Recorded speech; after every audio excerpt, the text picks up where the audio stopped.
Bonjour à tous, bienvenue à ce webinaire sur la question de l'impact du numérique sur l'organisation du travail social.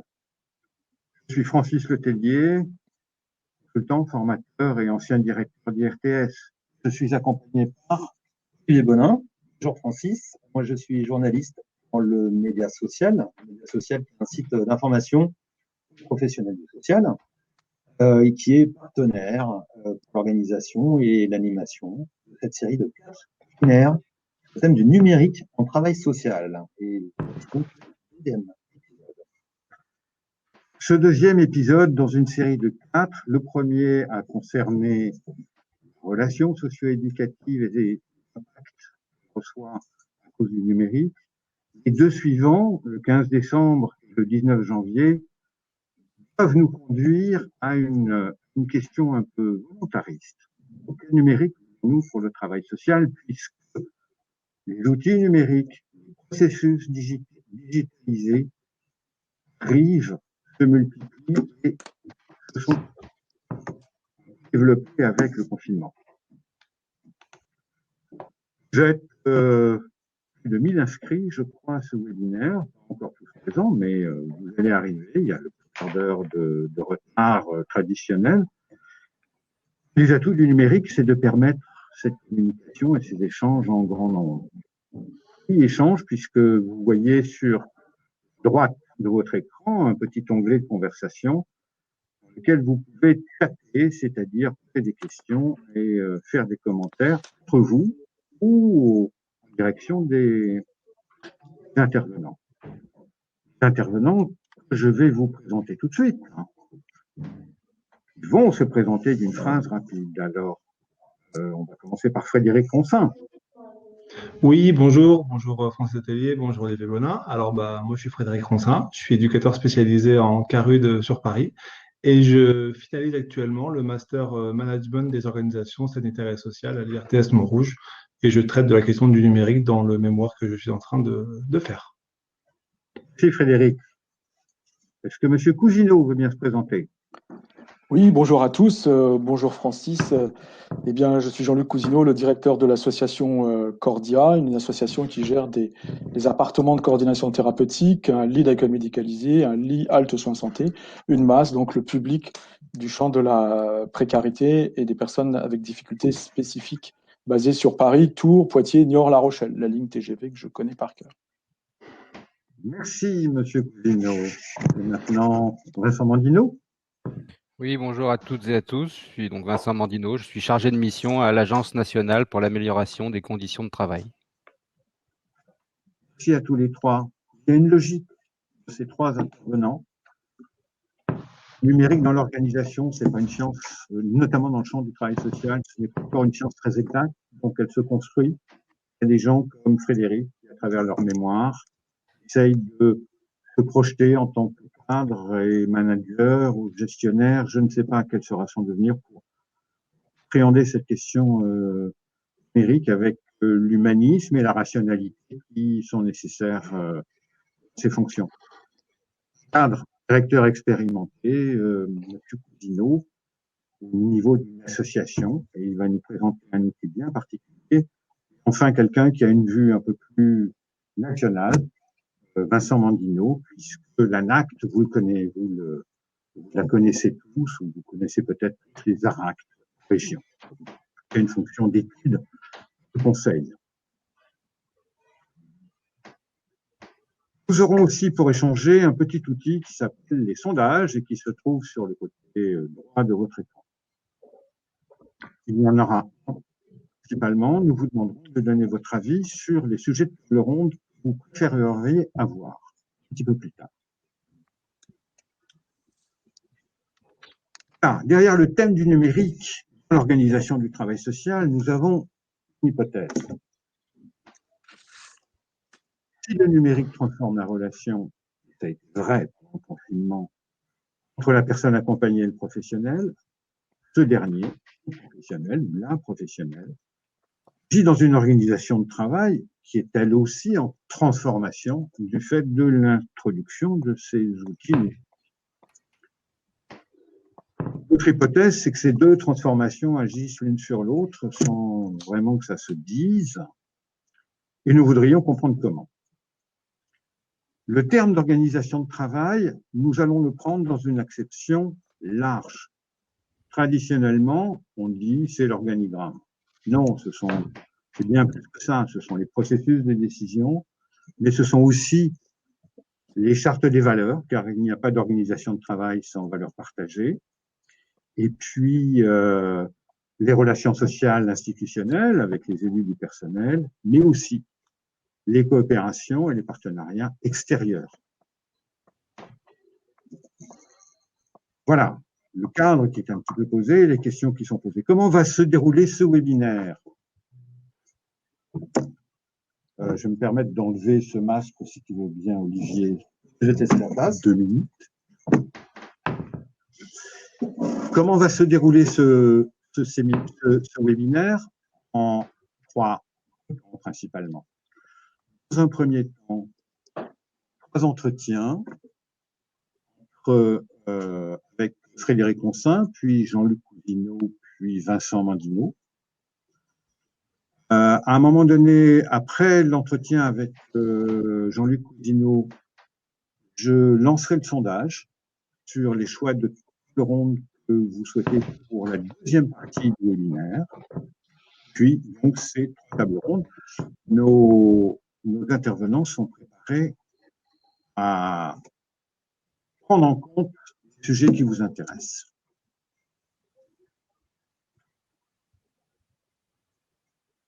Ah, est-ce qu'il y a des questions dans l'immédiat? Bon, rien de très, très important. Alors, je vous propose que l'on passe tout de suite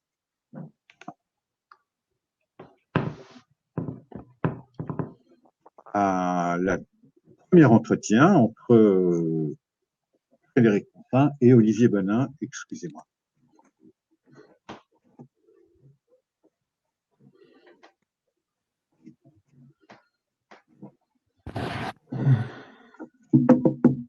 Frédéric Ronsin, bonjour.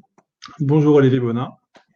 Nous avons donc l'occasion de parler ensemble de vos études finalement, puisque vous êtes en master d'organisation des organisations sanitaires et sociales. Et c'est dans le cadre de ces études, comme on le disait tout à l'heure, que vous préparez un mémoire qui est finalement sur le thème qui vous intéresse, sur le numérique et l'organisation du travail social. Le thème exact, l'intitulé de votre travail? Alors au début, quand j'ai commencé à travailler cette question, je m'intéressais à la question, à l'impact du numérique sur la fonction de direction, une thématique assez large. Et aujourd'hui, j'en suis vraiment à la question de savoir comment le directeur d'un ESMS met le système d'information au service du projet associatif de l'organisation dans laquelle il va travailler. Donc voilà, c'est vraiment là le cœur de mon mémoire et ce pourquoi je suis en train de travailler actuellement, en train de lire ardemment plein de choses.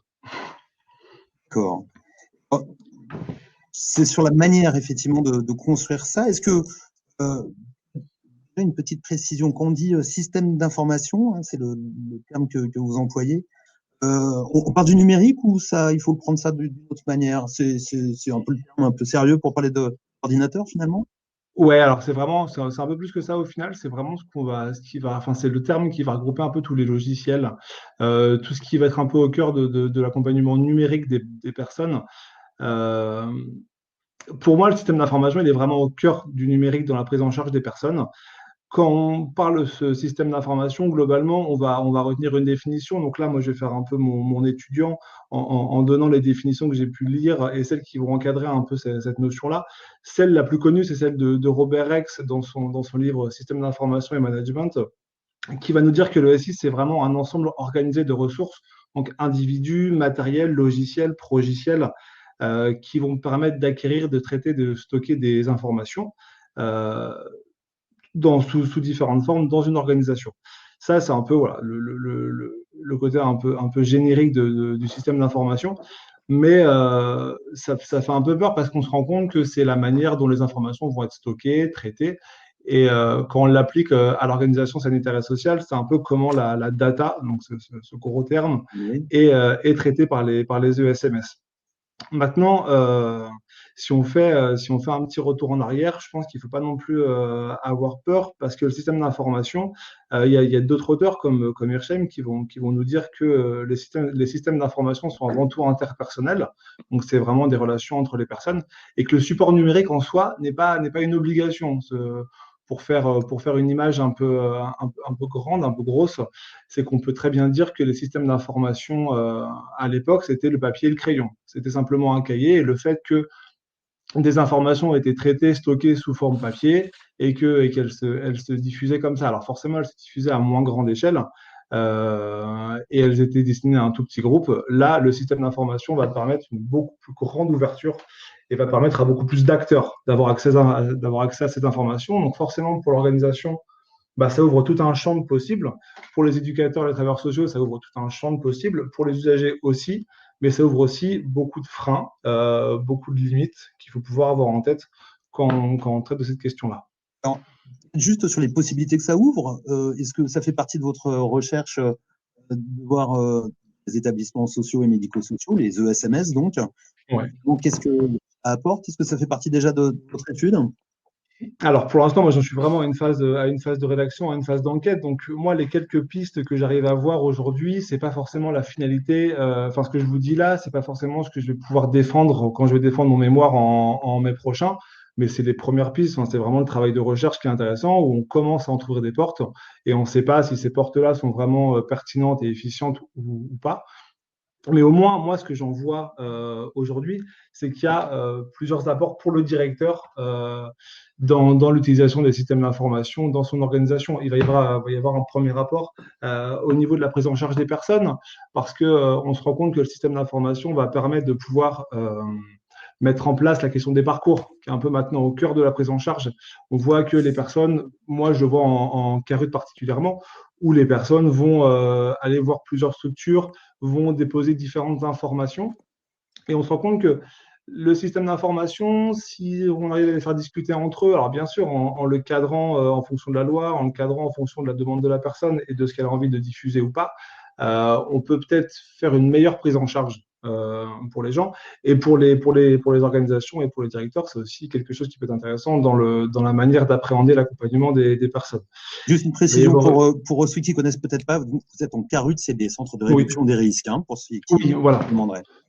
Donc ça, cet intérêt pour les parcours, est-ce qu'il y a d'autres intérêts que vous voyez sur l'organisation, Oui, alors si on pense à l'organisation en elle-même, on peut voir que le système d'information, il va permettre de penser l'organisation dans son territoire. Ça permet de décloisonner et de ne pas oublier que le SMS, il n'est pas tout seul dans un territoire, mais qu'il est avec d'autres associations, d'autres acteurs institutionnels, des acteurs financiers, des acteurs associatifs, des acteurs usagers, enfin toutes les parties prenantes qui vont faire que l'association vit et interagit dans un territoire. Et on se rend compte que ces systèmes d'information, encore une fois, ils vont donner une ouverture sur ce qui peut être fait en interne et en externe, parce que ça peut très bien regrouper les sites internet, extranet, intranet. Voilà, on est un peu sur ces questions-là. Il y a aussi une question au niveau des équipes qui est intéressante et que moi je commence un peu à entrevoir là dans mes entretiens et dans mes lectures.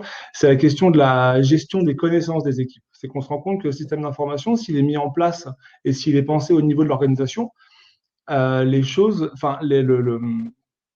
les acteurs peuvent très bien déposer des idées et créer des espèces d'espaces de réunion, d'espaces de concertation, d'espaces de pensée où les idées prennent forme. Voilà. Après, ça aboutit pas, mais au moins ça permet aux organisations de vivre et de faire vivre un peu chaque acteur en rendant un peu la question de l'expertise propre à chaque travailleur, chaque acteur d'une organisation plus forte.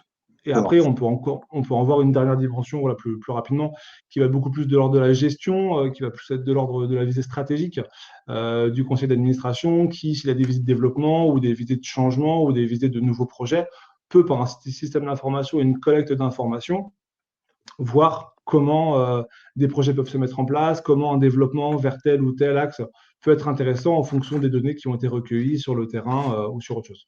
Alors, ça nous permet de cadrer un petit peu effectivement ce que ça peut apporter sur les organisations. Mais alors, on a en tête aussi que dans le milieu de l'action sociale, il y a de méfiance face à ces outils numériques particulièrement. Est-ce que vous voyez un petit peu comment ça peut se lever du côté de l'organisation, du côté de la direction? Ouais, alors au niveau des méfiances, c'est vrai que moi, le travail que j'ai pu faire et le travail que je suis en train de faire encore actuellement, il me permet de soulever trois freins vraiment principaux aux méfiances, en tout cas à la difficulté de développement des systèmes d'information actuellement.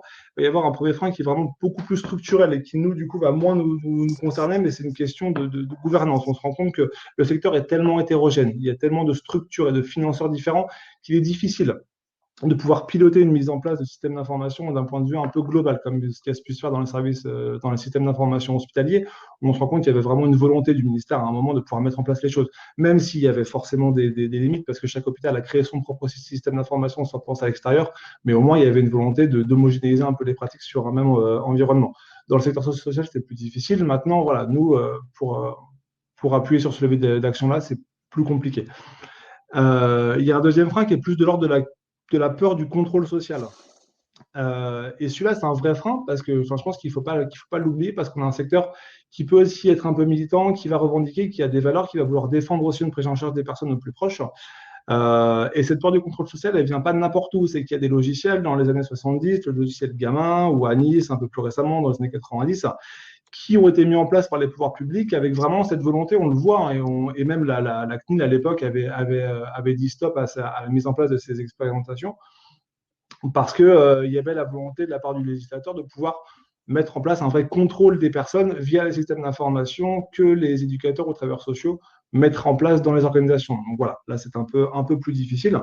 Et puis un troisième frein qui est plus de l'ordre de la culture, où on se rend compte que encore maintenant, il peut y avoir une espèce de dichotomie, d'opposition entre relations d'accompagnement et numérique. C'est que même si le système d'information et les ordinateurs vont venir en soutien de l'accompagnement parce qu'ils vont permettre de pouvoir créer des rapports sociaux, tout ça, il y a encore beaucoup de freins où on va nous dire ouais, mais c'est pas un outil d'aide. Ça va juste être quelque chose qui va me permettre ouais, c'est juste du soutien. Ça rejoint vraiment le webinaire qui avait eu lieu la Oui. dernière fois, le premier de nos webinaires qui était sur l'accompagnement.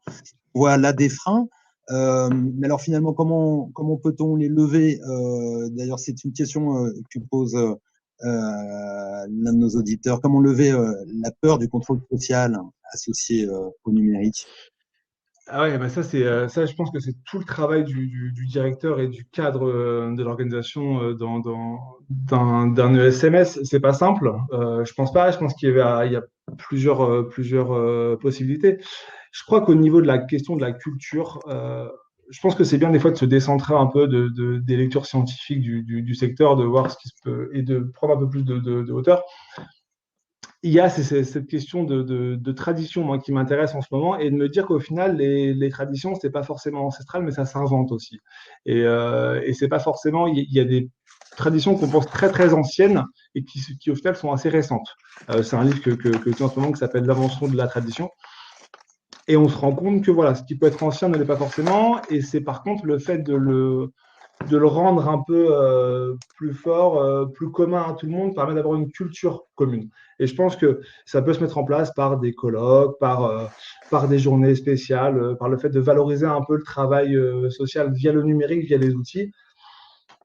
Voilà, sur ces questions-là un peu. Après, il va y avoir la question peut-être de la prise en charge qualité. Alors, c'est pas forcément un terme qui, encore une fois, va faire consensus dans le secteur, même s'il est quand même mis en place depuis 2002 avec les évaluations internes et externes. Mais je pense que le mot de qualité traverse toute l'organisation. C'est chaque travailleur social, chaque acteur de l'organisation a, je pense en tout cas, a une volonté de bien faire son travail. Et on se rend compte que les systèmes d'information peuvent aider à la bonne prise en charge. Moi, je vois là en Carude, on est vraiment sur une question d'anonymat, puisqu'on est sur des usagers de drogue actifs, voilà, avec un climat politique assez particulier en ce moment sur Paris. Réussir à anonymiser la prise en charge et et en tout cas, réussir à se rendre compte qu'on peut accompagner des personnes de manière un peu différente via les systèmes d'information et via une utilisation un peu plus forte, ça peut encore plus correspondre à une bonne pratique, si on veut. Donc, c'est le discours sur la qualité. Après, cette démarche aussi de valoriser le fait que la tradition peut être pas si ancienne que ça. Vous voyez d'autres manières de lever ces freins avant de passer la parole à notre prochaine intervenant? Bah, c'est aussi cette question de démystifier, ouais, de démystifier la prise en charge et puis vraiment de la valorisation. Je crois que c'est assez important. Encore une fois, moi, si je me base sur mon expérience propre de l'accompagnement de personnes usagères de drogue, on se rend compte que c'est un public qui évolue beaucoup. Et quand on commence à rentrer toutes les données, toutes les informations qu'on peut avoir en maraude, etc., et enfin, on voit les flux, les mouvements de population, on voit les évolutions de problématiques et on voit des pistes qui s'ouvrent un peu. Et on se rend compte que le numérique, pour ça, a été un vrai plus dans la prise en charge des personnes et en tout cas dans la résolution des problématiques. Voilà, je pense que ça peut être pas mal. D'accord. Alors, une question qui est posée par une auditrice, Héloïse, qui nous demande quel système de consentement la personne accompagnée. C'est toute la difficulté, justement, c'est réussir à faire avoir à la personne qu'on va accompagner, et nous particulièrement en Carude, une vie numérique qu'elle puisse gérer. Alors, ça passe déjà par une information, tout simplement dire un peu les choses.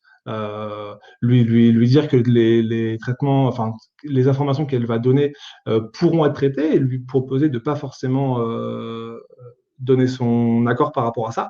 Donc c'est vraiment cadrer la loi en fait. Au final, on est sur le RGPD en ce moment qui demande le consentement des personnes et je pense que c'est à nous de nous efforcer de le mettre en place. Très bien, Règlement général des protections des données, hein, RGPD, c'est bien oui. ça. Je vous remercie beaucoup, Frédéric Ronsin, pour cette première intervention qui nous permet de cadrer un petit Merci peu à vous. les freins que ça suscite. Je vais donc passer maintenant la parole à nouveau à Francis Letellier, qui va pouvoir introduire la deuxième partie.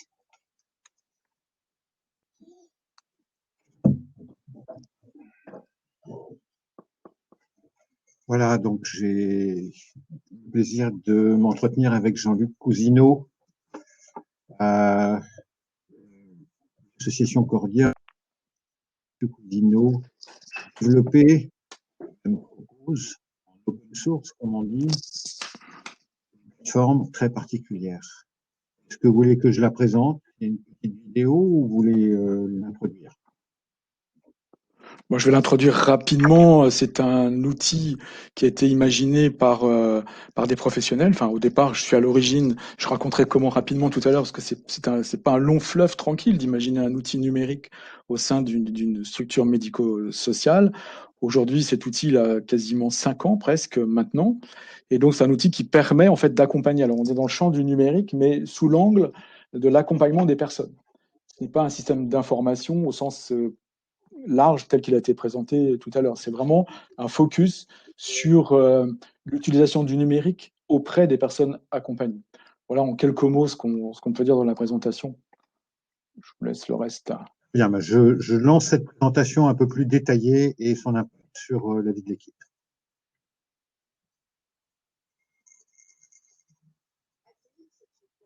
Élaborée par la Dia. Elle est accessible par l'équipe pluridisciplinaire qui accompagne au quotidien les résidents et par les résidents eux. L'objectif, hiérarchiser leurs besoins. Ensemble, l'équipe et les personnes concernées vont pouvoir déterminer les réponses à mettre en œuvre et les planifier. L'accès à l'outil se fait à partir de n'importe quel navigateur. Il est sécurisé. Chaque personne utilise une adresse mail comme identifiant et un mot de passe personnel. Nous nous sommes connectés en tant que psychologues. Nous visualisons d'abord une liste de personnes en cours d'accompagnement. En cliquant sur l'une d'elles, nous découvrons les autres collègues qui la suivent. Ici, un travailleur social, un soignant, une auxiliaire de vie et une psychologue. Comme on le voit dans le tutoriel, hein, toute l'équipe converge et on est dans la co-construction de quelque chose. Ça, c'est important puisque le résident se retrouve où il n'est pas en train de subir une situation, mais dans une position où il va choisir. Il va choisir. Une position de collaboration. Collaboration, ça va même plus loin que ça, de devoir se positionner en tant que même. D'accord. Et c'est ça, ça change tout. Du coup, faire des choix, choisir c'est renoncer. On va en marche toutes ces capacités, aider à avancer progressivement avec l'outil ACX. L'interrogation de l'équipe, c'est le sens de l'outil. Et donc le sens, c'est retrouver la place de l'outil dans l'accompagnement. La loi du 2 janvier 2002 a travaillé un projet personnalisé.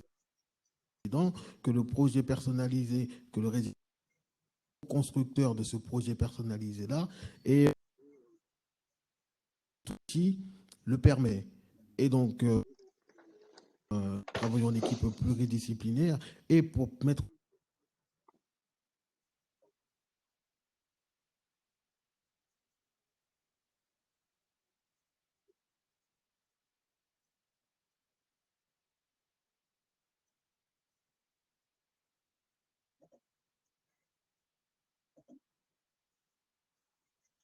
Dommage.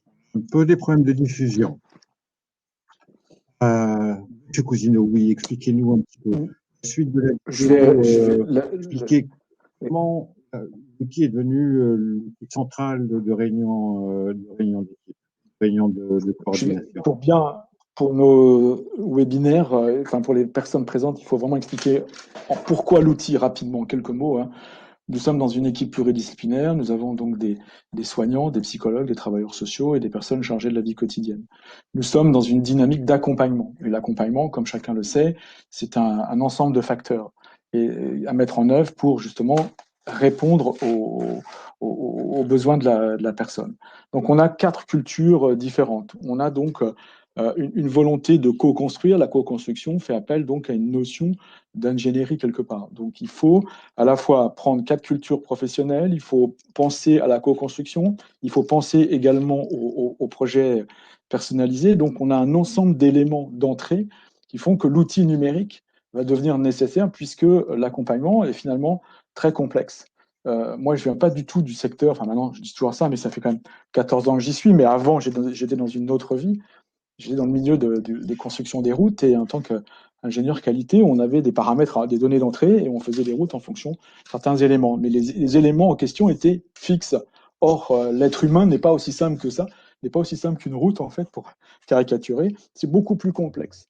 Et c'est ça, c'est intéressant. Aujourd'hui, entre guillemets, seulement, on parle du numérique dans l'accompagnement. Mais pour moi, on aurait dû déjà en parler il y a très longtemps. Pourquoi? Parce que en fait, nous sommes à la croisée au moins de 3 volumes de données simultanés. On a le besoin de notions pédagogiques pour repérer le développement et les compétences de la personne que nous allons accompagner. Nous allons avoir besoin d'ingénierie méthodologique, gestion de projet, avec une donnée d'entrée variable, parce que chaque personne est unique, donc on ne va pas faire de l'accompagnement à la chaîne. Et enfin, dans un contexte où, ce qui est vraiment passionnant, c'est qu'on a un contexte difficile, c'est la temporalité. C'est-à-dire qu'on ne sait pas combien de temps ça va mettre pour résoudre, pour s'affranchir de l'obstacle, pour paraphraser Yann Le Bossé, dans s'affranchir de la galère, il y a le mot franchir les obstacles. Et donc, pour y parvenir, on va repérer les obstacles aussi, donc, et hiérarchiser les obstacles. Donc, là encore, on fait de la méthode, on débattra peut-être tout à l'heure sur la notion de rationnel, de rationalité, puisque je suis un défenseur de la rationalité et non pas la rationalisation, on verra ça tout à l'heure. Mais tout ça pour dire que l'ensemble des données d'entrée de la personne à accompagner est assez considérable. Donc, pour y parvenir, on crée un outil. Et l'outil, c'est quoi? L'hypothèse, parce qu'on n'a jamais dit que c'était l'outil du siècle. L'hypothèse, c'est de dire, essayons de repérer les besoins de la personne avec la personne elle-même, c'est-à-dire que les personnes peuvent aussi proposer des besoins, en faisant bien la distinction entre besoins demande, désir, hein, si on parle de l'entonnoir, donc désir, demande, besoin. Et là, ça a été compliqué pour les professionnels, parce que déjà, pour saucissonner en 3 parties cette notion, c'était pas si simple. Et on en reparlera peut-être tout à l'heure. Donc, données d'entrée, multifactorielles, besoin de classer, d'organiser un peu l'accompagnement, et surtout besoin d'associer la personne. Donc, l'outil numérique prend tout son sens. Donc, les travaux sont faits. Moi, quand l'outil a démarré, je me souviens toujours, j'étais en réunion de synthèse. Alors, je peux l'avouer 10 ans plus tard, le mot synthèse ne résonnait pas pour moi. Je ne savais pas ce que ça voulait dire vraiment. Mais en tant que directeur, ça fait des ordres de demander à son équipe c'est quoi une synthèse. Donc, je m'invite à la synthèse. Je vois des professionnels donc discuter d'une manière très très pertinente hein, du sujet. Puis à la fin de la réunion, au bout d'une heure et demie, je leur dis mais au fait, vous allez commencer par quoi? Donc le psychologue dit à l'équipe, ça serait bien de faire ça, ça et ça, mais le médecin dit attention, il faudrait possible voir la stabilisation médicale, et le travailleur social dit mais oui, mais il faut qu'on travaille la CMUC, enfin les papiers pour qu'ils puissent avoir, etc. Donc la réunion redémarrait. Parce que, en fait, la notion, c'est la 4e notion, en fait, c'est de dire, mais au fait, comment peut-on organiser un accompagnement? Là encore, le numérique a tout son sens, puisque on va essayer donc de hiérarchiser le poids d'importance des besoins de la personne. Et là, voilà l'origine de l'outil. Enfin, l'outil est parti comme ça, avec de mon côté une envie j'avais envie de paraphraser Bergson, mais parce que quand j'ai relu ça, je me suis dit ça correspond. C'était le problème qui a inspiré notre démarche, c'est une représentation doublée d'une émotion. Parce qu'en fait, et que l'émotion étant à la fois curiosité, désir et joie anticipée de résoudre un problème déterminé. C'est-à-dire alors c'était plus moi personnellement, en fait. Quand j'ai présenté ça à l'équipe, ils m'ont pris un peu il y a 5 ans, pour un mec un peu bizarre, parce que je projetais un peu mon émotion sur l'envie de résoudre un problème. Voilà à peu près l'histoire de l'outil, en fait. Alors, je ne sais pas s'il est clair au niveau du fonctionnement. On repère les besoins, on repère avec la personne, on va co-construire les moyens à mettre en œuvre pour répondre aux besoins. Et la personne accompagnée va constamment faire des allers-retours entre le besoin et les moyens à mettre en œuvre. Et pour répondre à la question comment on hiérarchise, nous avons intégré une valeur chiffrée de 1 à 5 sur le poids du besoin. Et le poids du besoin va varier, c'est la petite subtilité, va varier en fonction du temps qui passe. Puisqu'on part du principe que la personne accompagnée, normalement, son besoin devrait être beaucoup plus faible, puisqu'on répond aux besoins dans l'accompagnement. Donc, on a pris le postulat. Alors, il y a un algorithme, d'ailleurs, je sais que le mot algorithme fait peur, mais si on avait l'occasion, mais peut-être pas aujourd'hui, mais on pourrait vous faire voir ce que c'est comme algorithme. C'est un élément qui permet donc de faire varier le poids du besoin en fonction d'une temporalité, donc c'est en fonction des entretiens. Entre l'intervalle d'entretien, la valeur du poids va baisser, et la personne accompagnée, le résident et le professionnel peuvent faire varier aussi de leur côté cette petite valeur. Objectif, répondre à la question, par quoi je commence? Par quoi je commence? Donc plus les besoins sont forts, on va commencer par les besoins les plus importants. Est-ce que je peux vous poser une question maintenant? Sur les X résidents de l'ensemble des appartements de coordination et autres services, quel est le pourcentage de résidents et de professionnels qui sont impliqués sur cette plateforme, l'utilisent comme lien de collaboration et d'accompagnement? Alors aujourd'hui, l'outil est l'outil de travail. C'est un outil donc qui est utilisé dans la structure, dans l'association, sur l'ensemble des sites. Tous les résidents ne vont pas adhérer au principe tel que je vous l'ai exposé tout de suite, parce que là encore, la personne est unique en fonction de son histoire. Il va y avoir des résistances ou des adhésions. Aujourd'hui, on a 40% des résidents qui vont accepter la mécanique de l'outil et vont travailler à la co-construction du projet. D'autres résidents vont être beaucoup plus frileux et vont avoir des réticences. Alors après, c'est le rôle de l'équipe pluridisciplinaire d'accompagner ou pas ces réticences, parce qu'il est hors de question d'imposer l'outil. L'outil devient, et c'est surtout important, l'outil est un soutien à l'accompagnement, mais si l'outil ne fonctionne pas avec telle ou telle personne, on ne va surtout pas l'imposer. Donc 40% de résidents qui adhèrent, avec aussi, grâce à ce processus, former des résidents pairs aidants, puisque nous utilisons cet outil-là, auprès des résidents qui ont vraiment accroché. Alors même, on a des excès aussi parfois, des résidents qui adhèrent trop. Donc tout est question, et c'est pour ça que c'est important de dire que le numérique ne remplacera pas l'humain. Parce que combien de fois je l'ai entendu au départ quand on a lancé ça, cet outil, c'est hors de question. L'outil numérique est un soutien à l'accompagnement. Mais hors de question de se substituer. Sinon, autant prendre tout de suite des robots et puis on n'y arrivera peut-être pas non plus, mais ce n'est pas du tout l'objet.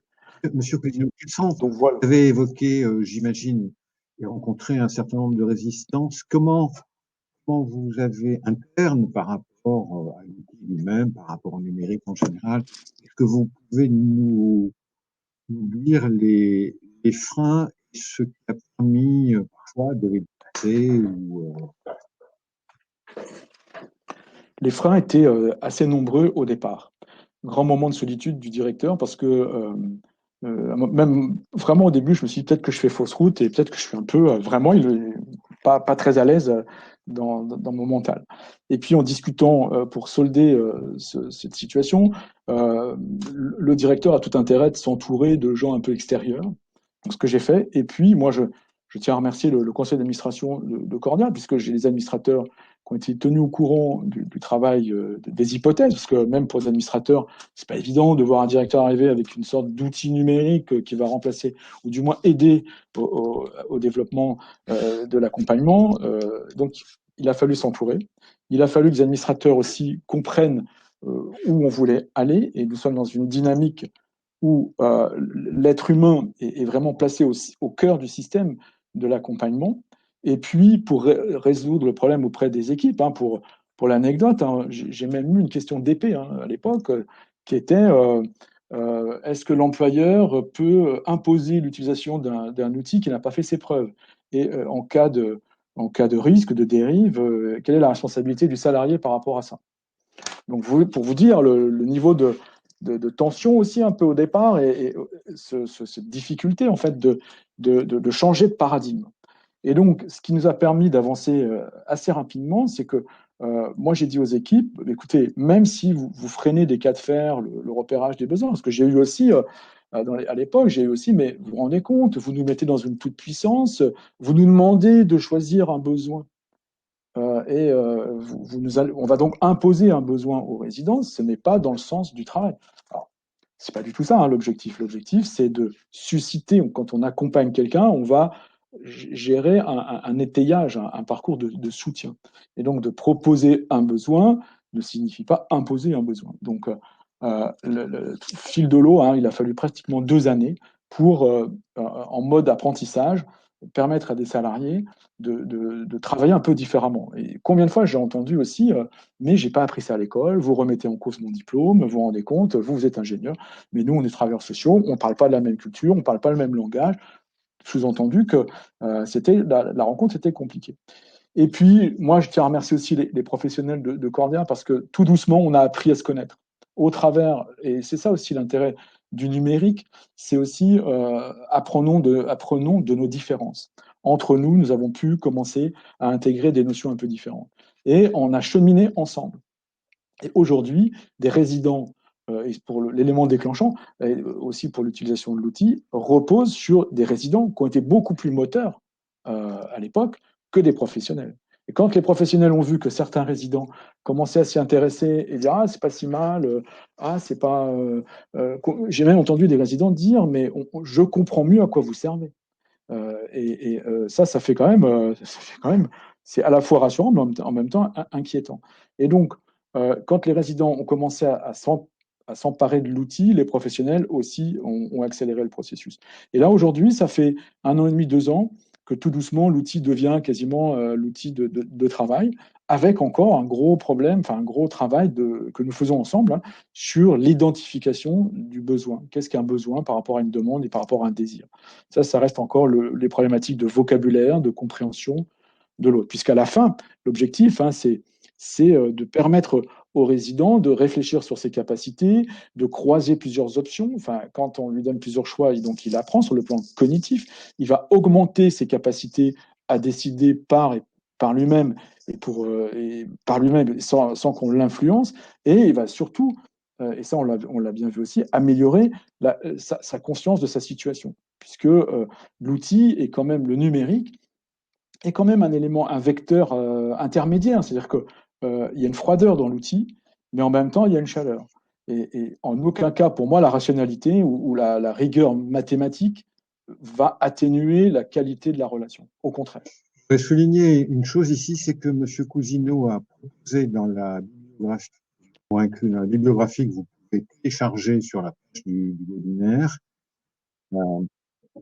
2 livres notamment, un d'Henri Bergson, Les 2 sources de la morale et de la religion, il a cité Henri Bergson tout à l'heure, l'autre, on en retrouvera, qui s'intitule La guerre des intelligences de Bernard Buffet, et qui évoque la mise en concurrence ou en complémentarité de l'intelligence artificielle et de l'intelligence humaine. Ceci pour répondre à une question qui est venue, mais on y répondra un petit peu plus tard. Est-ce que les algorithmes ne vont pas remplacer les travailleurs sociaux? En un mot, est-ce que les algorithmes pourraient remplacer les travailleurs sociaux, monsieur? Non, surtout pas. Mais par contre, vont certainement aider les travailleurs sociaux. Parce que quand vous accompagnez quelqu'un et qu'il y a des options à prendre, des choix à faire. Moi, j'ai eu des questions. Par exemple, on a un résident qui ne va pas bien, qui a cassé tout dans son appartement. Donc, on a un règlement de fonctionnement, des sanctions, etc. Mais au final, on peut le mettre dehors. Donc, arrive la question finale, avec moult essais, on le met dehors ou on ne le met pas dehors. Est-ce qu'on arrête l'accompagnement ou pas? Et donc, pour prendre la décision, qui revient au directeur, pour prendre la décision, moi, je refuse de prendre une décision en fonction du vent. C'est en fonction d'un certain nombre de données, enfin, en fonction d'un certain nombre, un travail qui a été fait, les accompagnements qui ont été faits, un retour d'expérience. On va analyser d'une manière très rigoureuse ce processus-là. Et au final, l'algorithme peut justement nous donner des options. Mais en aucun cas prendre la décision. Et je ne pense pas qu'il faille aller dans ce sens-là. Et c'est pour ça que je suis. Enfin, moi, j'ai une posture de militant. Je veux dire, le numérique dans l'accompagnement, c'est du militantisme. Et je vous dirai ça tout à l'heure, au final, pourquoi. Si, vous avez évoqué beaucoup de thèmes que l'on va reprendre dans des tables rondes ultérieures, celui des métiers, celui du fonctionnement de l'équipe, des résistances, de la transformation numérique. Je vous propose maintenant de lancer le sondage sur les thématiques que vous souhaiteriez voir dans ces tables rondes. Est-ce que ce sondage s'affiche? Oui. Donc, parmi les 6 thèmes de la table ronde proposée, quel est celui qui vous intéresse le plus? Donc, 6 thèmes possibles. Un qui a trait à la question de numérique et management, que Frédéric Ronsin a un petit peu abordé, que Jean-Luc Cousineau a également abordé sur la question de la place de la solitude du directeur. Deuxième sujet a trait à la collaboration entre professionnels, entre équipes, entre services, ce qu'on appelle le décloisonnement parfois. Troisième sujet a trait aux nouvelles compétences et à l'évolution des métiers. Le 4e sujet a trait à la transformation numérique des organisations. Le 5e sujet a trait à la place des usagers. Pourrait-il donner un nouveau pouvoir aux usagers sur l'organisation? Et le 6e sujet se veut plus philosophique. Entre rationalité et humanisme, y a-t-il, du fait du numérique, concurrence, rivalité ou alliance possible? Voilà, vous devez voter pour 1. Et c'est l'ensemble des presque 500 personnes présentes qui vont faire le résultat que je vous donnerai juste après l'entretien que Olivier Bonin va avoir avec Vincent Mandino.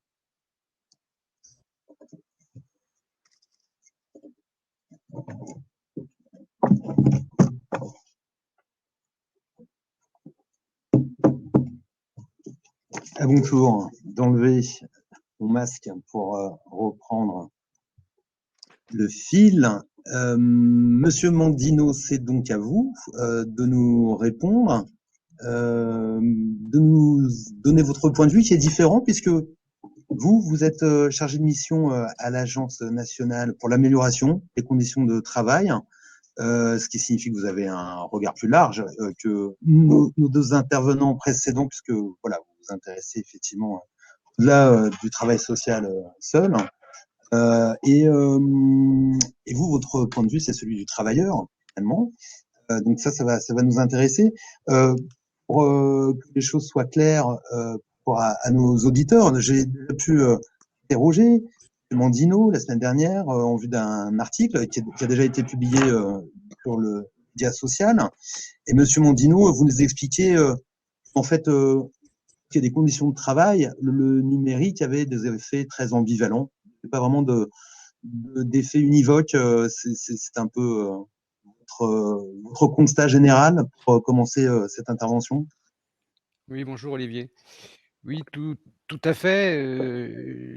L'idée, c'est de sortir peut-être d'une vision un peu manichéenne, mais reconnaître qu'il y a une forme de variabilité. En effet, ces transformations numériques, elles sont ambivalentes. Elles sont à la fois porteuses de promesses, elles sont aussi porteuses de menaces pour l'expérience de travail, pour l'expérience travailleur. Le numérique, ou ces transformations numériques, elles peuvent soutenir la conception et la mise en œuvre d'environnements de travail qui soient capacitants, mais elles peuvent aussi, et on peut le constater, parfois désorganiser le travail et ou porter atteinte à l'intégrité physique ou mentale des travailleurs, des salariés. Donc elles peuvent résoudre, c'est vrai, un certain nombre de difficultés dans diverses professions, mais elles peuvent aussi en générer. Notamment, si vous voulez, les capacités d'information et de communication à distance qui sont décuplées par les outils numériques, eh ben, comme le montrait M. Cousineau particulièrement, peuvent soutenir la coordination des équipes. Mais elles peuvent aussi, parfois, conduire à des formes de surcharge cognitive et aussi faire déborder le travail sur des temps ou des espaces personnels. Dans le travail social, vous avez des constats aussi à partager? Oui. Exemple comme ça, plus ou moins positif. Bien sûr. Je prendrai l'exemple des services à la personne. Dans ce secteur, le constat était établi depuis plusieurs années qu'une des difficultés récurrentes des professionnels tenait aux difficultés d'échange d'informations et à la coordination entre les différents intervenants, aide à domicile, infirmiers, etc. Et donc, ce manque de coordination, il pouvait jouer sur la qualité du travail effectué et sur donc la qualité du service qui était in fine rendu. Et donc, à certains égards, la télégestion, elle est venue pour partie répondre à cet enjeu. Dès lors que les outils de télégestion ne sont pas simplement déployés dans une logique, on pourrait dire, de reporting de l'activité, voire de tracking, et que les fonctionnalités de ces outils soient discutées et qu'elles ne soient pas bridées pour qu'elles permettent précisément le partage des informations pour soutenir la qualité du travail.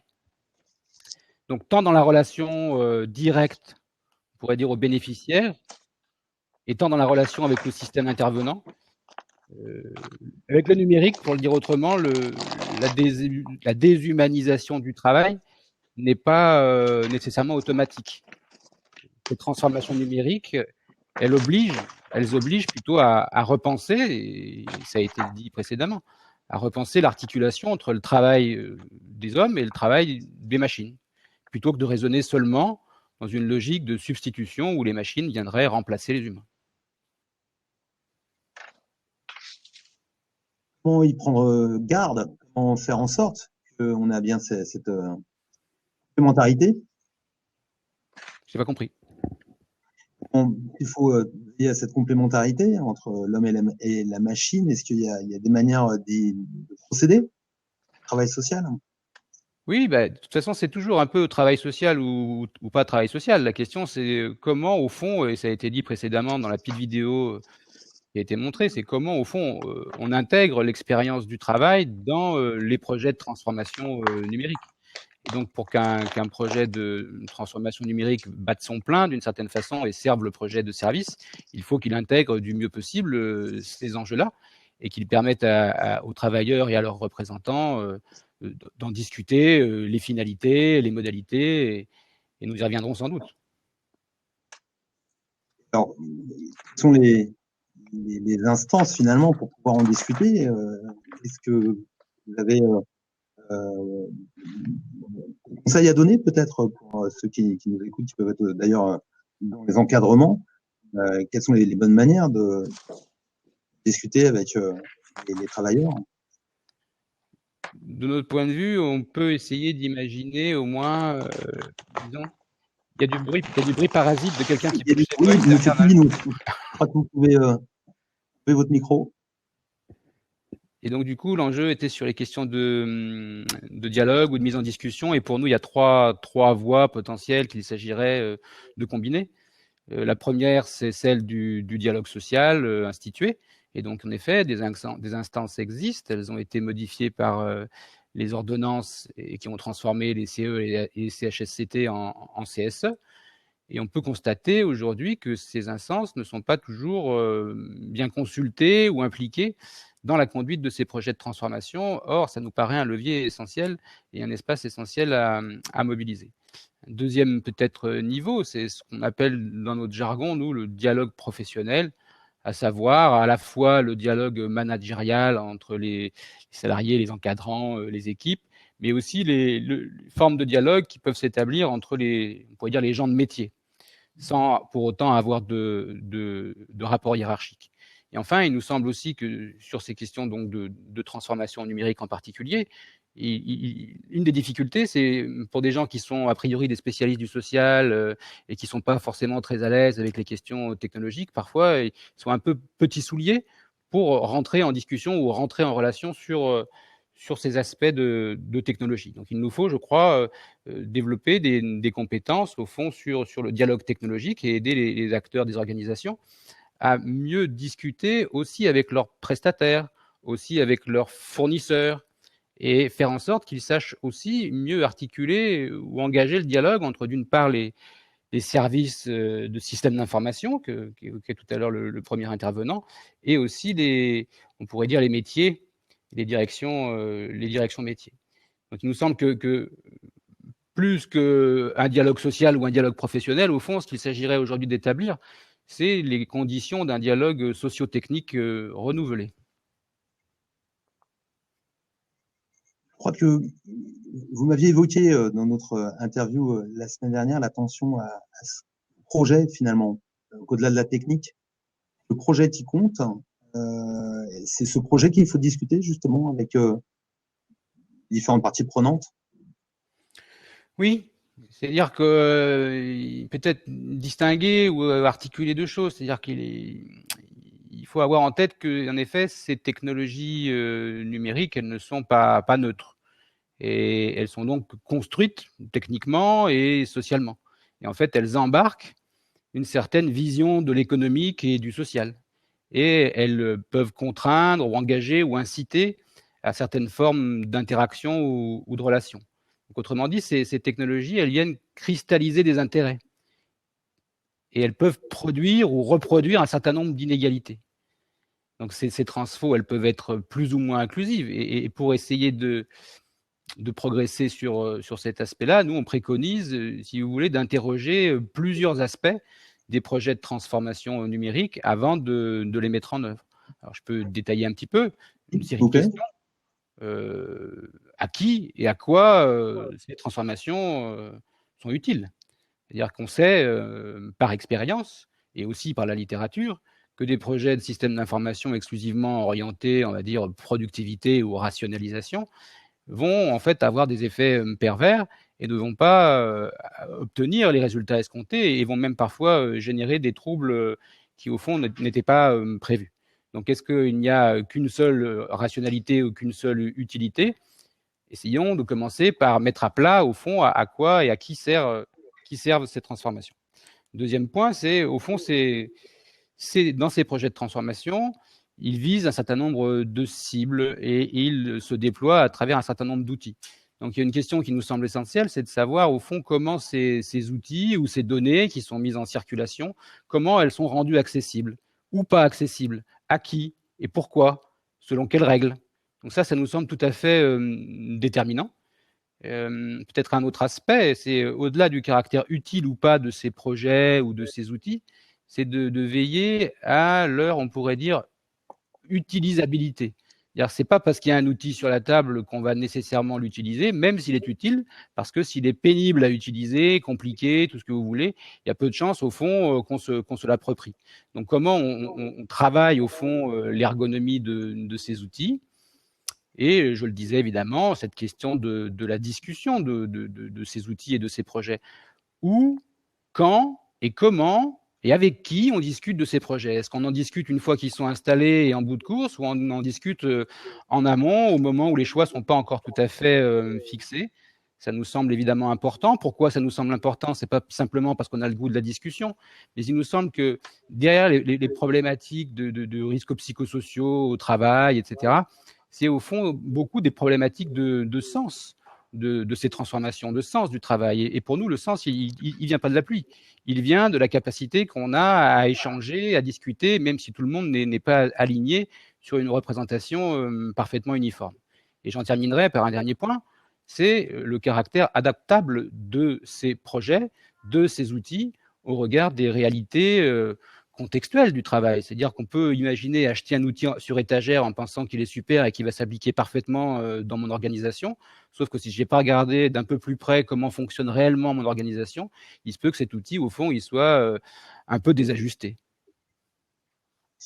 Entendu. Alors, là, évidemment, dans notre chat de questions qui arrivent, il y en a une qui concerne le télétravail, qui a été évidemment imposé par les confinements successifs, accélérer la transition numérique dans le travail social également. Est-ce que vous avez des enseignements, vous, à l'ANACT, sur ce que ça a entraîné en conditions de travail?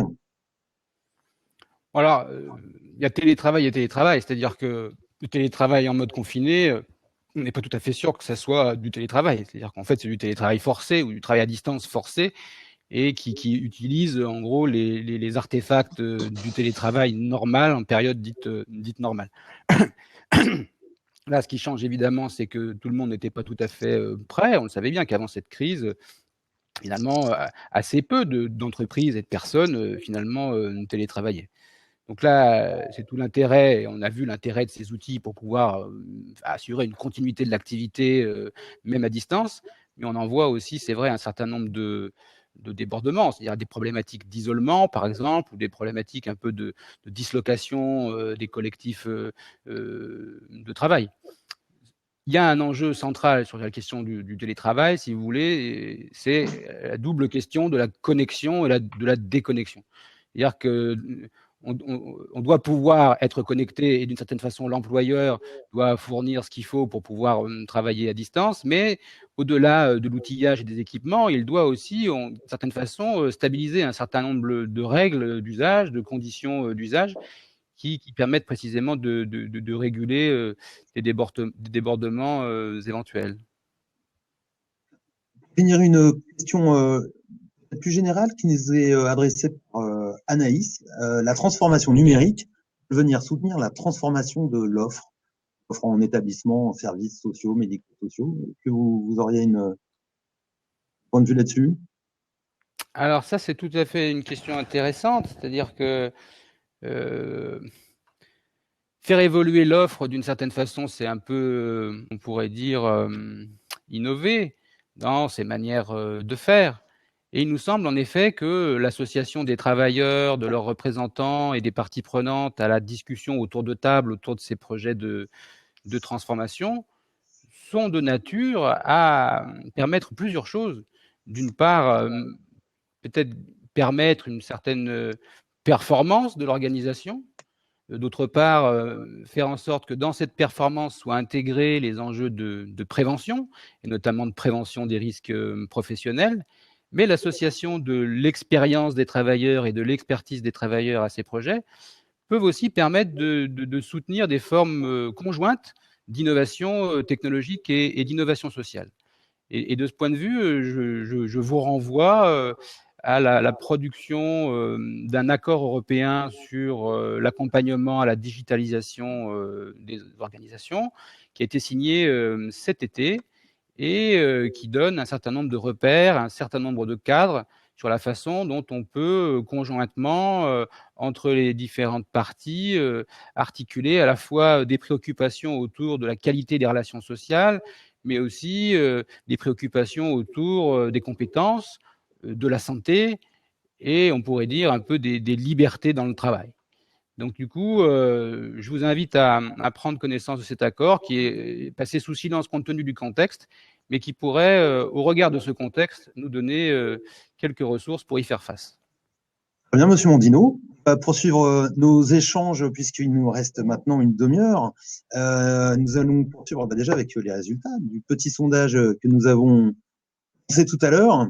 Et je vais inviter Francis Letellier à me rejoindre, à plutôt prendre la place d'ailleurs, pour nous dévoiler les réponses.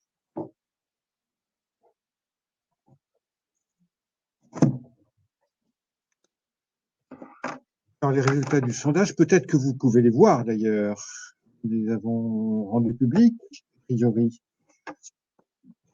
Ça nous conduit à retenir deux thèmes. Alors, il y a deux thèmes qui sortent du lot, l'évolution des compétences et des métiers des travailleurs sociaux. Le numérique donne-t-il le pouvoir d'agir aux usagers? Donc, on va organiser notre ronde de la façon suivante. Je vais traiter avec trois invités la question de l'évolution des compétences en même temps que celle de la transformation numérique. Qui est le quatrième dans le score. À mon avis, c'était ces deux sujets qui se renvoient assez bien. Et je laisserai Olivier Bonin aborder la question du pouvoir d'agir, le renforcement du pouvoir d'agir lié au numérique. Messieurs, nous venons de parler de transformation numérique beaucoup, d'évolution des métiers. J'ai envie de poser une question à Monsieur Cousineau et à Frédéric Ronsin. Est-ce que vous vous considérez comme des geeks? Je laisse la parole aux plus jeunes. Merci. Alors non, parce que je m'intéresse au numérique, mais j'ai la culture numérique, mais après je suis né en 1985, donc forcément j'ai grandi avec le numérique. Je suis pas un geek pour autant, parce que même si je sais utiliser un ordinateur, je vais pas réussir à. Enfin, voilà, je suis pas très doué non plus. Maintenant, ce que je crois, c'est que c'est au cœur de nos métiers, de nos vies, et c'est important qu'on le prenne en compte. Donc c'est en ça où c'est important. Voilà. Monsieur Cousineau? Non, je me considère pas du tout comme un geek, plutôt comme un passionné de logique, mais pas forcément geek. Okay. Est-ce que, votre avis, de vos deux points de vue, alors j'ai envie de dire manager en situation établie et un manager en devenir, vos parcours de formation, d'auto-formation, il vous a manqué des choses. Rapport au numérique. Allez-y, Monsieur Cousineau, je vous laisse la parole. En fait, de mon temps, non, j'exagère, mais on n'avait pas de formation numérique. Je veux dire, moi, j'ai appris sur le terrain, au fil de l'eau et au fil des autres, dans les rencontres, etc. Donc, je n'ai pas eu de formation plus. Si, j'ai appris Excel en vitesse accélérée parce que j'en avais besoin, et puis de certains logiciels après, des logiciels techniques, mais je n'ai pas eu de formation. Pour moi, c'est un peu pareil au final. Je trouve que, donc du coup, moi, j'ai un peu le parcours classique, hein. J'ai fait un IRTS, je suis éducateur spécialisé, j'ai fait le master MOS, avant j'ai fait un master Optam, et je trouve que la question du numérique n'est pas abordée. Alors, c'est vrai que quand on est éducateur, on peut penser qu'elle n'est pas importante. Pourtant, on se rend compte dès qu'on est en stage, dès la première année, on va se mettre sur un ordinateur et puis on va commencer à entrer des informations sans forcément faire attention à ce qu'on met et à comment on les met en place. Là, je vois sur le master qu'on met. Pardon, oui. Et quel type de compétences qu'il faudrait acquérir aujourd'hui? Je pose la question à tous les deux. Après, moi, je pense que c'est simplement une question de compétence sur la vie numérique. C'est ce que j'essaie de dire tout à l'heure. Je pense que les personnes qu'on accompagne ont une vie numérique maintenant. Et c'est aussi à nous de leur faire prendre conscience de ça, puis essayer de l'accompagner. Donc, c'est savoir, nous, comment on peut utiliser le numérique et c'est quoi les limites. Donc, c'est quoi, quelle est la loi qui va un peu régir ce secteur-là, régir les systèmes d'information, régir la protection des données, et comment on peut en faire un vrai outil, un vrai levier. Alors, moi, de mon côté, je pense que les compétences à acquérir reposent essentiellement sur l'analyse objective de données. Je reprenais l'exemple de l'accompagnement. Lorsqu'on dit s'affranchir de l'obstacle, moi, j'étais étonné de la part des professionnels, bon, tout confondu, hein, travailleurs sociaux, soignants, psychologues, quand je leur ai dit, bon, on va essayer ensemble de hiérarchiser les causes principales de l'obstacle. Déjà, on intègre une mécanique un peu de logique simple de faire des classements de causes. Et puis après, on va travailler sur la hiérarchisation des causes en fonction d'un petit tableau de synthèse avec les valeurs 1, 2, 3, hein, et puis la somme des 3 égale, etc., la cause principale. Et donc, pas de réflexe méthodologique à ce niveau-là. Donc, je pense que ce n'est pas énorme comme compétence à acquérir, mais moi, je me suis rendu compte, alors je ne suis pas représentatif de toutes les structures nationales, mais en tout cas, dans l'équipe, ça a été un souci parce que le numérique renvoie à la rationalité, voire à un risque. Les gens, enfin souvent, la deuxième compétence, c'est de ne pas accuser, enfin c'est les représentations, hein, de ne pas fantasmer sur le numérique en fait. C'est pas parce qu'on travaille dans une dynamique d'accompagnement structuré avec des hiérarchisations que l'on devient moins sensible, moins empathique. Au contraire. Donc il y a aussi la compétence du respect d'une autre culture, de la rencontre un peu mathématique et la rencontre du social. L'exemple d'ACX, on n'en a pas parlé, mais il ne faut pas oublier qu'il y a le mot X derrière, puisque A, c'est accompagnement Cordia et X, c'est Polytechnique. C'est-à-dire qu'on a gagné un concours et les algorithmes qui sont derrière sont des algorithmes qui ont été validés et modifiés par des polytechniciens volontaires. Et donc, on est allé, les deux, je suis venu à l'école polytechnique avec un infirmier, avec un médecin et une médecin et une psychologue, mais dans le transport, la discussion, on était dans le RER, je me suis dit, mais ils vont rien comprendre à ce qu'on va leur raconter, ce sont des ingénieurs et nous, on va pas se comprendre. Donc des représentations. Donc la compétence à acquérir, c'est, s'il vous plaît, ne faites pas de fantasmes ou d'angoisse, n'ayez pas d'angoisse en fait sur le numérique, mathématique et l'accompagnement. Ça n'a rien à voir. C'est une rencontre. Ni l'un ni l'autre avons raison, mais nous sommes là pour travailler ensemble.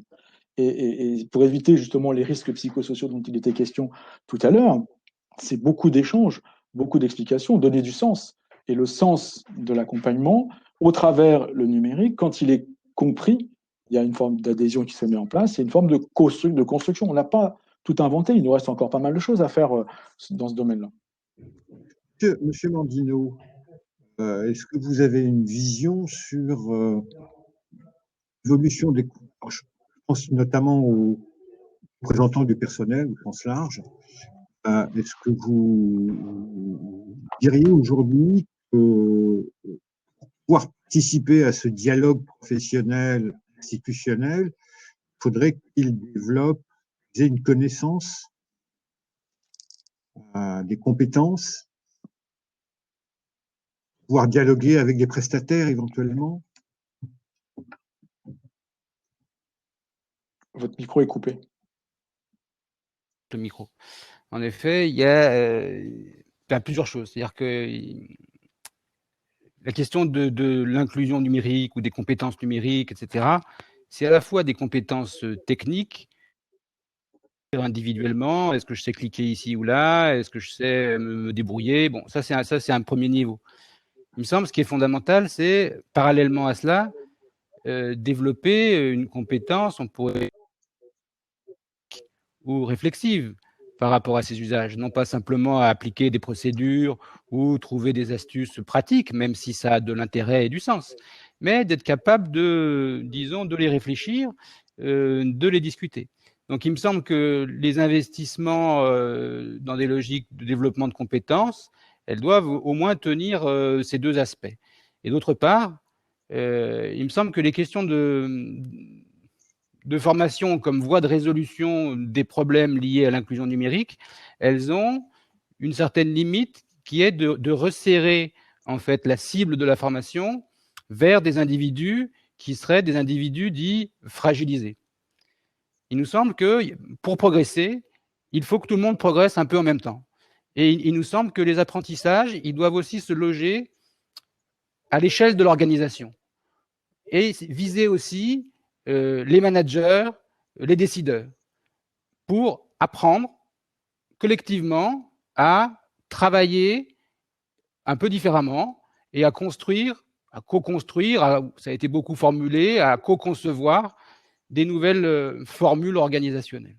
Donc, il me semble que c'est important de dire ça parce que ça déplace un peu le spectre. C'est-à-dire que plutôt que de se focaliser sur les individus, il faut réfléchir sur la chaîne, au fond, sociotechnique et l'ensemble des parties prenantes qui ont peut-être eux aussi un certain nombre de besoins. Et vous savez, l'INSEE dit qu'il y a 13 millions de personnes qui sont en situation d'électronisme. Ça laisserait entendre que les autres millions de personnes, eux, n'auraient pas de problème avec le numérique. Mais moi, des problèmes avec le numérique, j'en ai tous les jours, même si je suis pas geek. Et donc, du coup, je sais pas, je pense que la réalité est un petit peu plus nuancée que cela. Je voudrais signaler que l'ANACT a une chaîne sur Webikeo, une chaîne et a diffusé la semaine dernière, je crois bien, un webinaire sur l'inclusion numérique dans l'entreprise. J'ai plus le titre exact, qui est toujours disponible en replay, qui est très intéressant. Tout récemment, c'est vrai. Est-ce qu'il faut, à votre avis, engager la transformation numérique avant l'évolution des compétences ou faire l'inverse? Comment s'y prendre? Je connais au moins un ou deux DG d'associations qui me disaient, mais moi, l'informatique, le numérique, je ne sais pas par quel bout le prendre. En fait, je sais pas si moi je pourrais répondre, enfin, en ce qui me concerne, le numérique facilite les pratiques collaboratives. Et donc, à partir du moment où on engage dans une structure un esprit en fait, collaboratif, alors le numérique va suivre, puisque le collaboratif fonctionne avec le numérique. Vous dites que le numérique est intrinsèquement collaboratif. Oui, parce que on l'a vu pendant le confinement et enfin encore des expériences de terrain, mais on a mis en place du WhatsApp, pour justement être à distance mais en même temps présentiel à distance. L'outil quand on est sur la plateforme ACX Cordia, automatiquement c'est du collaboratif puisque chacun y retrouve son compte et chacun peut s'inspirer de l'autre dans le travail qui est mené par le psy. Le soignant peut voir ce que fait le psy et vice-versa, le travailleur social peut voir ce que fait le psy en termes de repérage des besoins et des moyens à construire avec la personne. Donc, cet outil, en tout cas, devient collaboratif. Et donc, on crée une culture collaborative et l'avenir, pour moi, on parlait d'intelligence artificielle tout à l'heure, qui est un risque potentiel, enfin, moi je le sens comme un risque, puisque on risque, on l'a vu dans le point là, cette semaine, sans faire de pub, mais il y a un sujet intéressant. Pour moi, l'intelligence collective est une réponse à l'intelligence artificielle, c'est-à-dire que on va être amené à travailler en collaboratif de plus en plus. Ou alors, on laisse tomber. Si on laisse tomber, et c'est là le côté militant, c'est-à-dire que de dire, aujourd'hui, le travail social, enfin, une piste à suivre, enfin, une posture même à mettre en œuvre, c'est justement permettre ou en renchérir le collaboratif face à l'intelligence artificielle. L'intelligence collective aura, à mon avis, plus de poids que l'intelligence artificielle, mais il ne s'agit pas non plus de mettre de côté l'intelligence artificielle, il ne s'agit pas de la renier, elle est là de toute façon. Mais si on veut construire une société un peu différente, on a intérêt à être de plus en plus collaboratif. Et le numérique aide au collaboratif. Voilà le raisonnement. Moi, juste pour appuyer un peu ce que dit M. Cousineau, je pense qu'effectivement, c'est difficile de les penser en opposition. Je pense que les acteurs et l'organisation vont apprendre ensemble. Et c'est pas l'un sans l'autre, mais c'est l'un avec l'autre et c'est en même temps. Et je pense que le confinement nous a quand même montré, en tout cas moi, dans un secteur où on prend en charge des personnes précaires, où le numérique n'est pas forcément très développé, et ben on a tous un peu appris, on a tous un peu mis en place, alors aussi bien au niveau de l'organisation, toutes les chartes de droit à la déconnexion et tout ce qui va encadrer un peu le travail. Et nous, dans les échanges qu'on pouvait avoir, et ben peut-être un peu moins utiliser les mails perso et un peu plus les mails pro, et puis essayer de faire en sorte que tout ce qu'on pouvait avoir comme données personnelles ne transite pas forcément par du numérique ou un peu différemment. Et c'est comme ça qu'on commence à acquérir un peu une culture et à utiliser les outils du numérique. Et je pense que c'est vraiment cette collaboration, comme il le dit, qui est bonne et qui permet à tout le monde de se saisir des outils. je peux ajouter un élément, peut-être en contrepoint, pour faire un peu de discussion, pour qu'on ne soit pas tous tout le temps d'accord. Euh, c'est vrai qu'il y a du numérique qui peut servir la collaboration, mais il peut aussi servir à d'autres formes moins agiles, moins ouvertes et qui confinent à des formes de taylorisme augmenté. Hein, par exemple, les travaux de la DARES montrent très bien qu'on n'a pas affaire à un numérique dans l'organisation du travail, mais à des numériques, non pas simplement au regard des caractéristiques techniques des outils, mais au regard de la position sociale occupée au sein de l'organisation.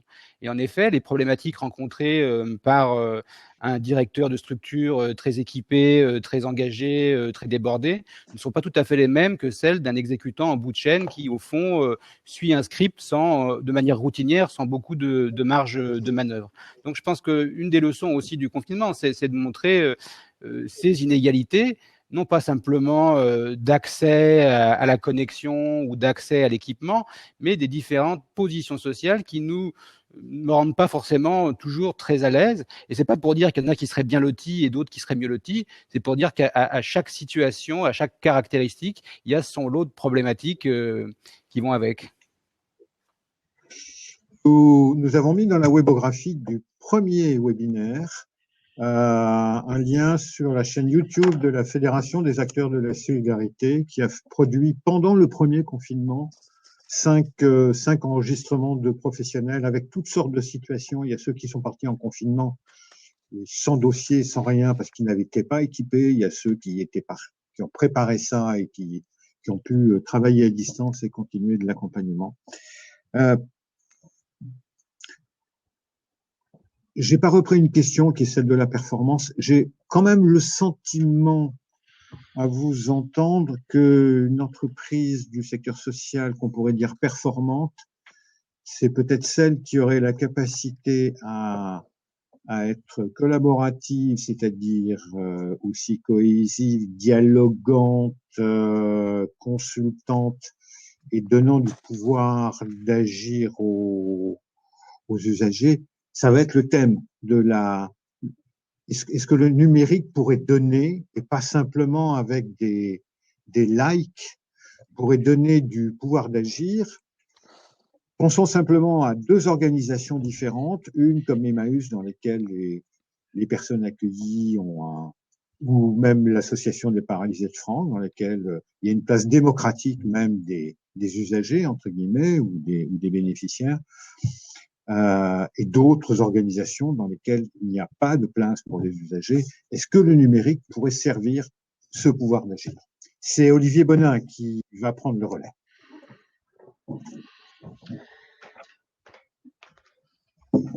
Voilà, et donc pour cette question du pouvoir d'agir, c'est vrai que on peut penser à une particularité pour les usagers, en l'occurrence du travail social, c'est qu'on peut avoir des personnes marquées par la fracture numérique, ce qui n'est pas forcément le cas d'ailleurs, parce que c'est vrai qu'en protection de l'enfance, comme il a été remarqué dans le chat, on a aussi des personnes qui sont très en avance sur les outils numériques. Mais de manière générale, est-ce que vous, de votre expérience, peut-être Monsieur Ronsin, vous, c'est un public particulier, particulièrement dans les CARUD, est-ce que le numérique peut donner du pouvoir d'agir aux usagers? Ouais, je pense, parce que donc moi je m'occupe vraiment, enfin je prends en charge et j'accompagne les personnes qui sont fortement précarisées et qui, malgré toutes les images qu'on peut en avoir, ont accès à une vie aussi via le numérique. Ils ont tous enfin la plupart ont des téléphones portables et tous pour pouvoir faire des démarches doivent utiliser les interfaces de la CAF, de Pôle Emploi, enfin de toutes les administrations hein, pour pouvoir faire ça. Je pense que si nous on arrive à les accompagner dans l'utilisation des outils et puis peut-être réussir à construire des projets avec eux via le développement du numérique. On leur donne aussi la capacité de pouvoir être un peu plus acteurs de leur projet et de leur vie. Voilà, tout simplement. Donc c'est possible. Vous, Monsieur Mandino, quand vous avez en tête d'associer les parties prenantes, et notamment donc les usagers, alors là je parle de n'importe quel service hein, d'entreprise, éventuellement privé aussi, est-ce qu'il y a ce problème de la fracture numérique qui se répète et qui fait que ça peut être particulièrement difficile de donner du pouvoir d'agir aux usagers, aux clients, éventuellement dans le privé, avec le numérique? dans le privé, le mantra du numérique, c'est précisément l'expérience client. C'est-à-dire que tous les investissements qui sont consentis sur ces technologies, elles sont fondées sur facilitons l'expérience utilisateur, autrement dit l'expérience client, de manière à ce qu'il retrouve toutes les informations sur mon site, puisse faire ses démarches, etc. Donc ça, c'est un point tout à fait central. Nous, ce qu'on essaie de relever là-dedans, c'est que c'est une vision où l'utilisateur, il est au fond externe. Nous, ce qu'on essaie de pointer, c'est que le travailleur, c'est aussi un usager, c'est aussi un utilisateur. Et donc, du coup, ce qu'on essaie de travailler, c'est le pouvoir d'agir des travailleurs au regard des dispositifs et des outils qui sont mis à leur disposition. Et donc, en tant qu'usager du numérique à l'intérieur de l'organisation pour réaliser un service vis-à-vis de l'extérieur, le numérique, c'est une occasion de discussion, c'est une occasion parfois aussi de critique, c'est aussi parfois une occasion, au fond, de montée en compétences, de détournement, de réappropriation des technologies et des supports. Et donc, du coup, de ce point de vue, il est un ferment, en effet, possiblement du pouvoir d'agir, dès lors que celui-ci n'est pas trop contraint ou verrouillé, disons, par le pouvoir en place. Hein, ne serait-ce que mettre sur la table un certain nombre de critiques sur parfois des technologies ou des projets vous font encourir un certain nombre de risques ou de remontrances ou de disqualifications, de résistances, etc. Donc je pense qu'il y a aussi une difficulté qu'il faut lever, c'est de pouvoir parler de ces transformations sans tabou. Monsieur Cousineau, votre point de vue? Encore faut-il bien définir le terme pouvoir d'agir. Le terme pouvoir est entendu comme accéder à la possibilité, permettre à la personne d'accéder à la possibilité concrète d'agir, concrète et réelle d'agir. C'est pas le pouvoir sûr. Donc le numérique, en ce qui nous concerne, a évidemment une réponse favorable au développement du pouvoir d'agir. C'est-à-dire qu'on va, dans la méthode mise en place, permettre à la personne, on lui offre la possibilité concrète et réelle d'agir sur une situation. Exemple, un résident qui a du mal à faire ses courses avec un budget contraint, bien manger, parce que là, ça fait partie de la thérapie, on va travailler avec lui ses besoins, ses moyens à mettre en œuvre grâce à l'outil numérique qui est partagé, puisqu'encore une fois, le développement du pouvoir d'agir, passe aussi par un regard pluridisciplinaire. La pluridisciplinarité dans l'accompagnement nécessite un croisement de données, un partage d'informations. Et le résident est bien sûr avec apprentissage, avec moyens mis en œuvre, mais dans notre cas, la ville de Paris nous a permis de mettre un ordinateur dans chaque appartement à Paris. Donc, et on permet, grâce au numérique et grâce à la méthode de développement du pouvoir d'agir, de permettre aux résidents d'agir dans ce cadre-là. Donc oui, ça permet. Le pouvoir d'agir, on pourrait aussi parler de la participation aux établissements et aux services avec les conseils de la vie sociale et autres instances de participation créées par la loi de 2002. Est-ce que vous avez en tête, vous, le numérique peut aider cette participation, la vie de l'établissement, du service? Surtout en ce moment, avec le confinement, on a des CVS qui sont maintenus. Donc le numérique est utilisé à distance pour permettre aux représentants des résidents, des usagers, de pouvoir participer aux réunions. Rien que ça, déjà, le numérique n'existerait pas, il n'y aurait pas de représentation en temps continu. En incluant tout le monde ? On est obligé d'attendre la fin. En incluant surtout les représentants. Là, techniquement, c'est compliqué de faire l'ensemble des résidents. En plus, nous, c'est plutôt sur une partie ouest de la France, donc c'est compliqué. Mais par secteur, le numérique permet de maintenir ça. Le maintien de la représentation des résidents. Monsieur Roncin, peut-être un regard là-dessus, depuis votre CARUD, sur la participation Ouais, alors nous, c'est vraiment une question qui nous traverse et qui nous questionne depuis 4 ans où j'y suis, c'est que c'est compliqué de penser à un CVS et de penser à une participation d'usagers qui vont pas forcément être présentes tout le temps sur le centre, ou pour qui les réunions ou mettre en place un CVS ou en tout cas des instances comme ça vont être plus difficiles à mettre en place. Maintenant, en tout cas, on n'en est pas, nous, à utiliser le numérique pour le mettre en place. On est déjà sur comment on peut créer une instance où les personnes puissent se réunir. Je pense qu'une fois qu'on aura réussi à faire ça et a réussi à faire que ça fonctionne, derrière, on pourra voir comment le numérique pourra peut-être aider un peu les choses, mais je pense qu'on n'est pas encore assez mûr et assez mature par rapport à cette question-là pour ça, quoi. Nous arrivons bientôt à la fin. Il nous reste plus de 5 minutes. C'est peut-être l'heure d'un petit mot de conclusion. Je ne sais pas, Monsieur Mondino, vous avez peut-être une parole qui permettrait de résumer, voilà, vous retenez, vous, finalement, les possibilités ouvertes par le numérique dans l'organisation du travail social. Je ne sais pas, pour prendre un peu la suite de la discussion et pour terminer, il me semble que derrière la relation ou la participation des bénéficiaires ou des usagers via le numérique, il y a aussi, d'une certaine façon, une certaine forme de délégation du travail. C'est-à-dire qu'il y a au fond le travail du client ou du bénéficiaire ou de l'usager qui existe et vers lequel on se tend et avec lequel il faut aujourd'hui compter. Et donc, du coup, c'est intéressant de ce point de vue de montrer que le travail se déforme, que le travail se déplace, qu'il y a donc d'autres acteurs qui interviennent dans ce travail et qui parfois travaillent, mais qui ne sont pas reconnus tout à fait comme des travailleurs. Ceci étant dit, je ne sais pas du tout sur le travail social, je ne suis pas du tout un spécialiste, mais ce que nous apprend l'expérience et la littérature sur le travail du client, eh bien, c'est que le numérique, il fait intervenir le client, il raccourcit l'échelle. Le client est presque en relation directe avec l'opérateur. Si bien que quand l'opérateur doit réguler son travail, eh bien, il est un peu privé de ressources. C'est-à-dire qu'il est en front line, il est en bilatéral. La question, c'est quoi les espaces managériaux et de régulation qui permettent de tenir finalement cette relation au client en tant que le client ou le bénéficiaire, il est aussi un travailleur. Ou parfois un testeur ou un prescripteur de travail. Entendu. Alors, pour finir, je vais proposer à Monsieur Letellier de nous rejoindre. Et pour finir, puisqu'il nous reste quelques minutes, Monsieur Cousineau, est-ce que vous auriez un petit mot de conclusion à partager Oui, parce que pour nous, moi, je pense que la transformation est engagée, le numérique est présent, il sera de plus en plus présent. Et on a deux principes qui doivent nous guider dès maintenant. On doit, en tant que professionnel de l'accompagnement, rester éveillé et de ne pas laisser notre cerveau vagabonder.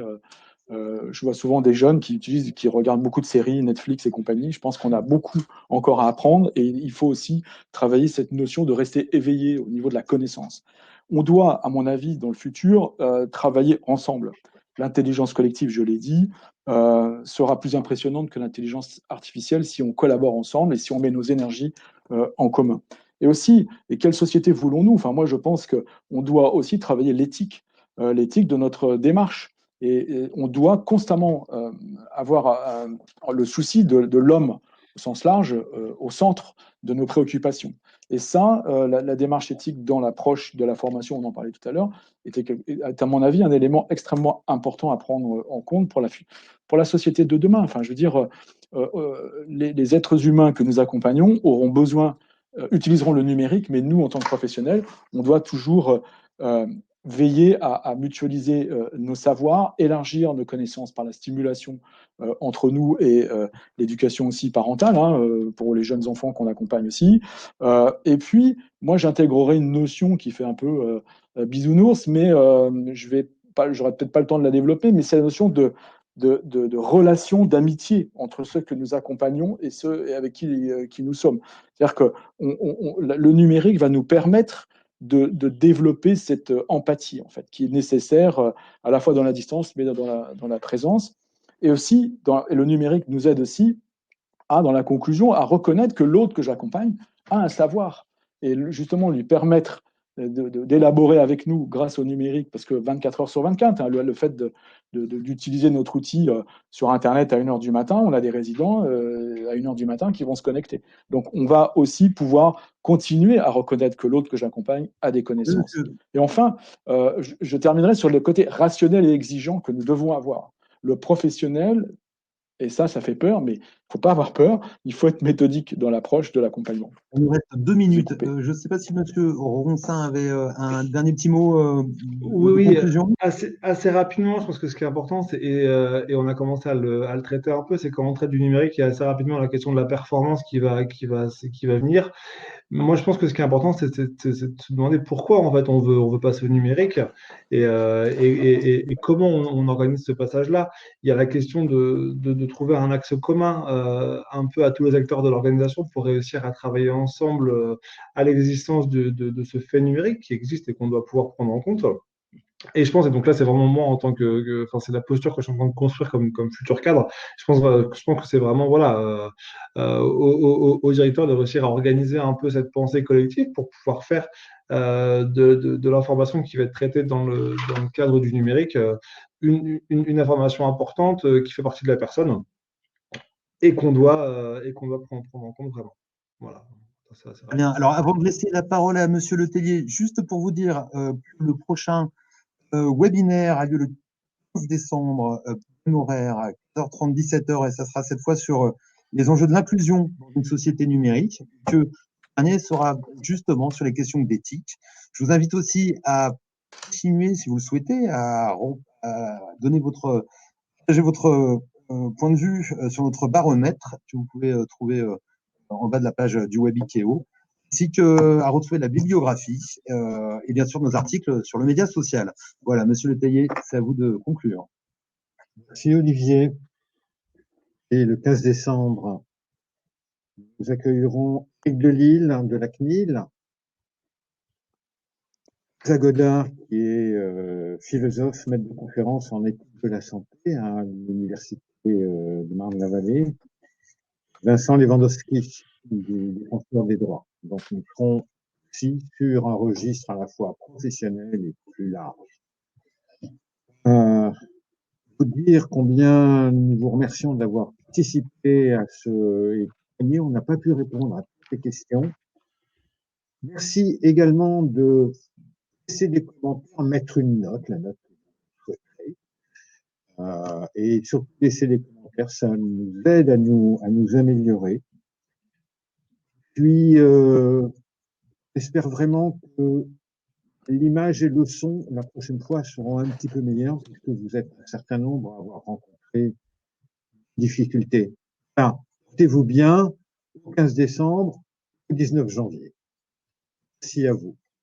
Merci. Merci. Au revoir. Au revoir.